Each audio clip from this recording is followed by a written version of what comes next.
little girl alone in my little world who dreamed of a little home for me. 먼저 운율과 리듬에 대해서 먼저 오늘 얘기를 해볼게요. 좋은 길의 조건 중에 하나는 리듬이 있어요. 이 리듬이 있는 글들이 잘 읽혀요. 리듬이 있는 글들이. 호흡이 있는 글들. 그게 좀 더 이렇게 기술적으로 말씀드리면 장문, 단문, 단문, 장문 이런 식으로 강약, 중강약, 강강강, 약, 이런 식으로 뭔가 자기만의 이제 호흡이 그 글 안에 있을 때 좋은 글이 되고 잘 읽힙니다. 그래서 안 읽히는 글의 특징 중에 하나는 뭐냐면 리듬이 없어요. 리듬감이 없어요. 그 리듬감들을 위해서 살리기 위해서 우리가 자신의 글에 호흡을 봐야 됩니다. 그동안은 그냥 무의식적으로 썼다면 지금은 의식을 갖고 내 글을 좀 객관적으로 읽어보는 거죠. 내 글이 지금 리듬이 있나, 내 글 안에 호흡이 있나, 그리고 이 글 안에 그 글을 통해 바라본 나의 호흡은 무엇인가. 재밌어요. 글을 보면 그 사람의 심리 상태가 보이거든요. 어느 정도는. 그래서 정말 가파른 호흡으로 쓴 글은 딱 읽었을 때 가파른 느낌이 딱 와요. 근데 이 글이 차분하다, 뭔가 정리가 됐다, 리듬이 있다, 여백이 있다 그러면 읽는 사람도 그 글을 읽으면서 그와 같은 느낌을 같이 공감할 수 있는 게 이 글의 힘 중에 하나거든요. 그래서 우리는 자기 글을 봤을 때 뭐 장단, 강약, 뭐 사하, 뭐 이런 식으로 그런 대조적인 개념들의 교차들을 좀 보면서 이런 교차들이 내 안에 있는가, 그리고 그런 것들이 있으면 글을 읽을 때 긴장과 생기가 돌아서 어떤 결과가 나오냐면 읽는 사람들이 더 읽고 싶어지는 거죠. 그런 이제 효과가 발생합니다. 근데 읽다가 지쳐버리는 거는 글의 운율과 리듬이었기 때문입니다. 그래서 이 부분들을 한번 여러분 스스로가 점검을 꼭 해보시기 바랍니다. 그 다음에 이제 운율이 있는 글쓰기를 위해서는요, 이제 감흥을 해야 돼요. 이제 감흥이란 말은 말 그대로 이제 내가 어떤 느낌을 받아서 내 마음이 따라 움직이는 그 흐름들을 쫓는 거거든요. 그냥 내 마음속에 왔던 자극들을 갖고 내 마음에 따라 움직이는 것들을 이제 쫓는 것. 그것이 이제 감흥이에요. 그래서 마음을 따라가다 움직이면요, 자연스럽게 리듬감이 생겨요. 이해 가시죠? 그게 재밌는 게, 화난 상태에서 글을 쓰면요, 그 글을 읽는 사람도 이 사람 화났구나 하는 거 알아요. 그 기가 전해진다니까. 그러니까 SNS에서 전에도 말씀드렸지만 댓글을 보다 보면 분노에 찬 댓글들 있잖아요. 언어도 그렇지만 그 사람이 그 감정 속에서 그 댓글을 썼기 때문에 그 댓글 읽는 사람들의 마음이 불쾌하거나 혹은 그 감정들이 이렇게 느껴지는 거예요. 그렇지만 자신의 감정에 솔직해져야 되는 게 좋은 글 중에 하나의 조건 중에 하나입니다. 그래서 일단 내 감정에 솔직해지고 그 감정을 따라서 글을 쓰다 보면 이제 자연스럽게 운율은 형성이 돼요. 기분 좋은 날 쓰면 기분 좋은 운율이 나올 수 있을 거고, 나쁜 상태에서 쓰면 나쁜 운율이 나올 수 있을 거예요. 그래서 그런 글들을 스스로 한번 비교해 보시기 바랍니다. 내가 언제, 그러니까 물론 우리가 대중과 소통하는 글들은 어느 정도 그런 감정들을 정제된 글들을 수정을 거쳐서 나오기 때문에 그런 감정들이 좀 이렇게 배제가 될 텐데, 일단은 스스로가 가장 본능적으로, 원초적으로 자기가 썼던 글들을 객관적으로 볼 필요가 있어요. 좋았을 때 썼을 때 글의 리듬감, 운율감, 그 다음에 나쁜 감정에 썼을 때의 그 글이 주는 리듬감과 운율감을 본인이 이렇게 거리를 두고 볼 필요가 있어요. 스스로가. 그러면서 자기의 운율과 리듬을 찾아라. 그러니까 모두가 똑같은 리듬은 없잖아요. 그죠? 생체 리듬이 다 다르거든요. 그런 것처럼 글의 리듬이 다 달라요. 대신 중요한 건 나의 리듬은 뭐냐? 요거를 좀 찾으라는 말씀인 거죠. 자, 그래서 그런 글들을 쓰다 보면 일상이 이제 아름답기 시작하다. 이게 뭐냐면 전에 말씀드렸듯이 감흥을 하려면요, 막 느껴야 되거든요. 이제 천성적으로 잘 느끼는 사람은 있어요. 감성이 풍부한 사람도 있어요. 그런데 또 그게 어려운 분들이 있습니다. 근데 꼭 잘 느껴야만 오는 건 아니지만 우리 삶이 좀 퍽퍽한 이유 중에 하나가 뭐냐면 너무 느끼지 못해서. 그러니까 무감각함이 우리 인생을 좀 메모리게 하잖아요. 물론 현실을 하다 보면 찌들어서 그렇게 마음의 여유가 없어서 우리가 무언가를 느낄 수 없을 때가 많이 있죠. 그렇지만 우리가 글을 쓰는 이유는 그와 같은 좀 한계성을 초월해보자라는 의도로 어떤 수행적인 의미도 있거든요. 그래서 글을 쓰면서 감흥하기 위해 한번 노력해보는 거예요. 커피 한 잔을 먹더라도 그전에는 그냥 먹었는데 글을 쓰고 나서는 커피를 먹으면서도 감흥할 수 있는 감수성을 좀 훈련을 필요합니다. 맛있네 이게 아니라 야 오늘 그런데 그게 별거 아닌 것 같지만 그런 것들이 이제 쌓이고 쌓이다 보면 살기 힘든 세상에 또 오아시스 같은 그런 또 우리에게 힘을 주기도 합니다.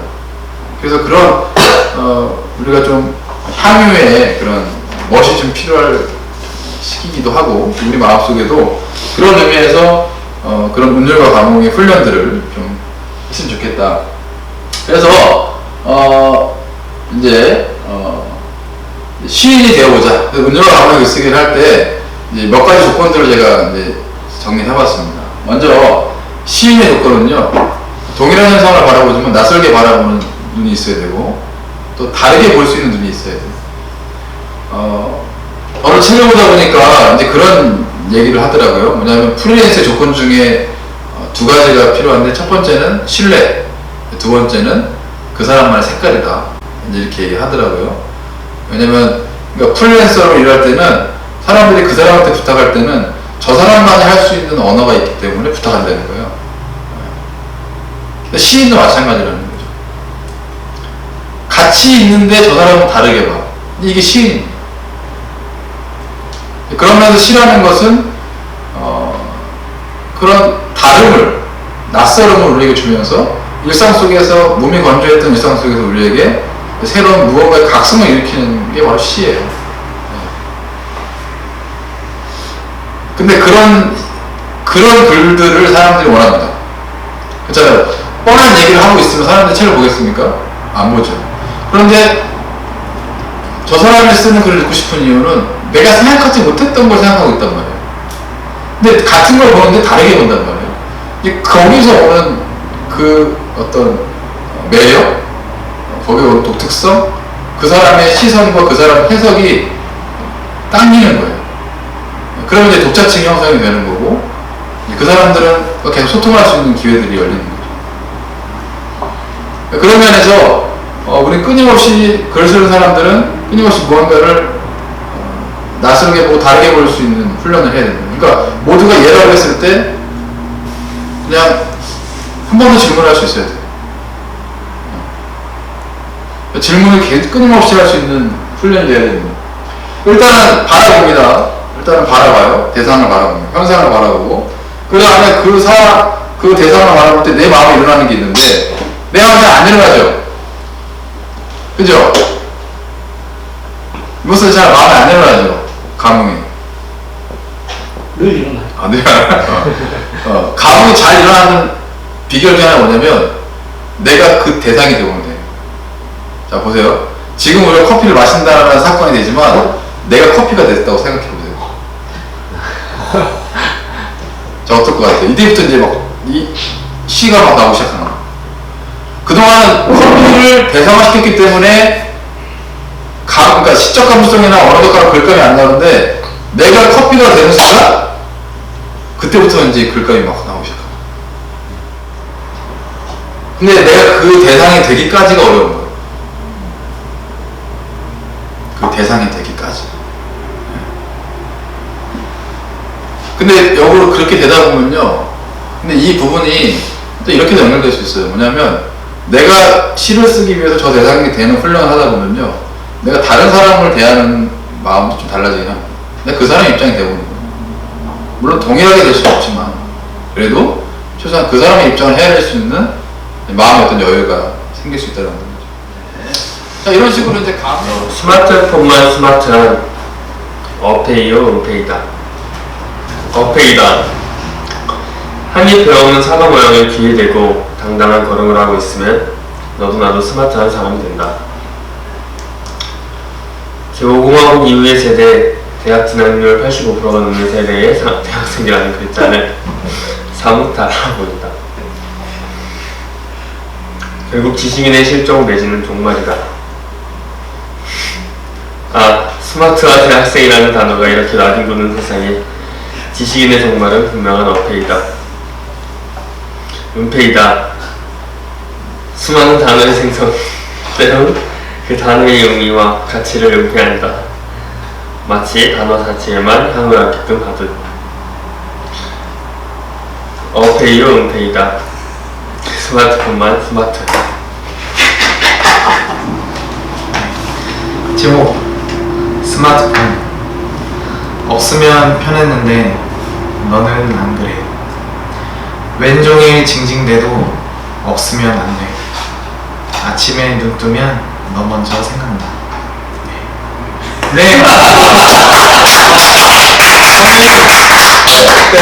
그런 생각을 해봤어요. 지난번에는 이제 스마트폰 하면 되게 차갑게 생각하고 굉장히 귀찮다고 생각을 했는데, 근데 이제 스마트폰 이제 삐삐부터 사실 생각을 해봤거든요. 삐삐 뭐 그다음에 폴더폰, PCS 뭐 이렇게 생각하다가, 근데 그런 것들은 사실은 없으면 편하잖아요. 사실 이렇게 전화 많이 오고 이런 사람들은 가끔가다 그런 거 없이 가면 이제 편하는데, 근데 스마트폰은 왠지 조금 뭐랄까 좀 다르다라는 좀 생각을 하게 됐고, 없으면 굉장히 불안하고 그럴 정도로 그래서 그런, 그러니까 지난번에도 이제 하루 종일 막 징징대고 알람들 뭐 이런 것들 이제 이야기하고, 글을 통해서 얘기해야 되는데 해석을 진짜인 듯 진짜 아닌 진짜 같은 거. 간만에 찾아온 평온한 시간, 따스한 햇살을 맞으며 창문을 반쯤 열으니 창밖에서 들리는 소리, 뒤적이는 새들과 지나가는 엔진 소리, 간혹 아이들이 이야기하며 웃는 소리, 고요하면서도 따뜻함을 품은 침묵의 소리다. 안락한 의자에 뻐근한 몸을 기대고 책 2-3권에 지친 영혼을 기대고 라벤더 향초에 둔감해진 신경세포들을 깨우고 향긋한 커피 몇 모금에 이끼 낀 정신을 닦는다. 이 작은 공간에서 이루어지는 최고의 순간, 만족감이 다다르는 절정의 순간, 또 다른 날을 만나고 이야기를 나누려는 순간, 그 찰나의 순간. 까똑 와장창. 햇빛에 비친 날아드는 먼지들, 시끄러운 창밖의 소리들, 책장에 불규칙하게 꽂혀있는 책들, 바구니에 쌓인 때때 묵은 손 빨래더미들, 너저분하게 걸려있는 옷가지가 눈에 들어온다. 기대다만 둔탁한 몸을 일으키고 깨우다만 손가락 세포들을 겨우 움직여 스마트폰을 확 집어제낀다. 불쾌함도 잠시, 한참을 들여다본다. 나도 여행 가고 싶다. 데이트하네? 세상에 이런 일이. 스마트폰을 손가락으로 까딱할 때마다 다른 사람의 일상을 곁눈질한다. 소외되지 않은 듯, 직접 만나 이야기를 나눈 듯, 세상 일들이 내 손 위에 있는 듯 안심한다. 진짜인 듯 진짜 아닌 진짜 세상 같은 너. 고독하지 말라고 더 넓은 세상에 들어오라고 달콤한 이야기를 한다. 그 달콤함은 입속에 들어가자마자 씁쓸하게 녹아든다. 씁쓸함이 혀끝에 더 진한 향기로 맴돈다. 외롭다. 격렬하게. 그런 거다.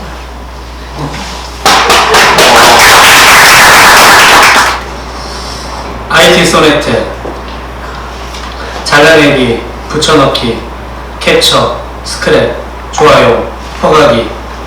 0과 1로만 이루어진 천편일률의 디지털 우리 속에서 수박 같은 스마트폰 하나씩 차고 그 조그만 창으로 빼꼼히 고개 내밀어 몇 자를 써보는 까닭은 행여나 잊혀질까 어쩌면 지워질까 노심초사하는 한 사람 아담의 불안한 희망의 소네트라 전해라. 저는 이는 글로 얘기하기 위해서 글로 써왔습니다. 읽을게요. 네, 이건 엄청난 이 분석의 도구들이 필요로 합니다. 이 집약된 시를 이해하기 위해서 이래야죠. 잘라내기, 붙여넣기, 캐쳐, 스크랩, 좋아요, 포괄기라는 표현은 천편일률이라는 용어와 상응하듯 새로움이 없는 일상화된 복제의 IT 환경을 그려내고 있다. 그 속에서 개인은 자유가 증진되는 것과 반대로 오히려 무리 혹은 수갑으로 표현되듯 획일화되거나 그 환경에 적응하지 못하면 도태되는 듯 느껴지는 상황에 처하게 된다.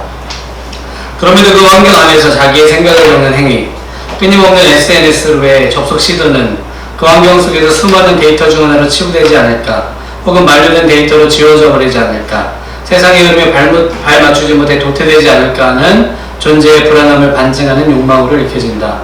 생리적으로 기계가 아닌 필연적으로 IT와의 부정합성을 갖는 인간을 한 사람 아담이라는 용어로 함축해보았고, 이미 거부할 수 없는 환경으로 자리 잡은 영과 일의 규율로만 이루어진 감옥 같은 스마트폰으로의 접속과 자기 표현 활동은 그런 불안함을 담는 행위이면서 동시에 그럼에도 불구하고 그것에 잡혀먹히지 않고자 저항하는 주체적 행위라는 면에서 불안한 희망의 소네트라 표현했다. 소네트는 정형시로 규율 안에 심상을 담으려는 양식이라는 점에서 시 전체가 말하고자 하는 억압 안에서의 자유를 함축한다. 마지막 문구를 전해라 라고 끝낸 이유는 전하오라고 할 걸 그랬나봐요. 약간 패러디 느낌이 있어서. 그런 이유는 다시 처음에 복제와 전달의 IT 환경을 연상케 한다는 점에서 디지털 환경이라는 닫힌 구조에 어쩔 수 없음, 하지만 여전히 표현하고자 하는 욕구를 재차 강조하며 여운을 남기고자 합니다. 마치 표류 중인 사람이 누군가 받아볼지 모를 종이를 병에 넣어 띄우듯. 네, 감사합니다. 됐습니다. 하나 부럽지 않다. 내 것이 아무리 좋다 말해도 나는 내 것을 쓸란다. 누가 거저준다 그러더냐, 누가 이번뿐이라 그러더니 아무 소리 말아라. 나는 내 것을 쓸란다. 지나가면 내 것도 모두 헛 것이 될 테니 나는 하나 부럽지 않다. 그러니 더 이상 아무 소리 말아라. 나는 이 자유가 좋으니. 제목은 070 해피콜. 네. 두 번째 시 읽겠습니다. 시계도 아닌 것이 시간만 말해줄 뿐 아무 쓸데없다. 비싸기는 또 왜 이리 비싸. 어차피 헛것 될 텐데 아무 쓸데없다. 부족한 시간 여유 부리게 하는 것, 고독한 인생 더욱 고독하게 하는 것, 더욱 아무 쓸데없다. 그러니 던져놓을까 하다가 내 머리맡에 두는 이유, 가끔 물어오는 너의 안부 때문, 시계도 아닌 것이 낫다. 네. 이거는요, 솔직히 스마트폰 딱 하면은 이렇게 아무런 감정이 없었어요. 그래서 이걸 어떻게 또 막 미생각 붙여가면서 뭐 이렇게 시처럼 직유법 응용법 이런 거 써가면서 할 수 있을까 했는데 진짜 아무것도 할 수가 없더라고요. 그래서 일단은 감정 가는 대로 한번 써보자 해서 첫 번째 이렇게 만들어졌고요. 두 번째는 그래도 좀 고민 한번 해보자 했을 때 딱 떠오르는 그냥 단어가 고독이라는 단어가 딱 떠오르더라고요. 그래서 그렇게 좀 생각하면서 이렇게 써봤습니다. Long walks in the dark through woods grown behind the park. I asked God who I'm supposed to be. The stars smiled down at me. God answered in silent reverie. I said a prayer and fell asleep. I had a dream that I could fly from the highest tree. I had a dream.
good food.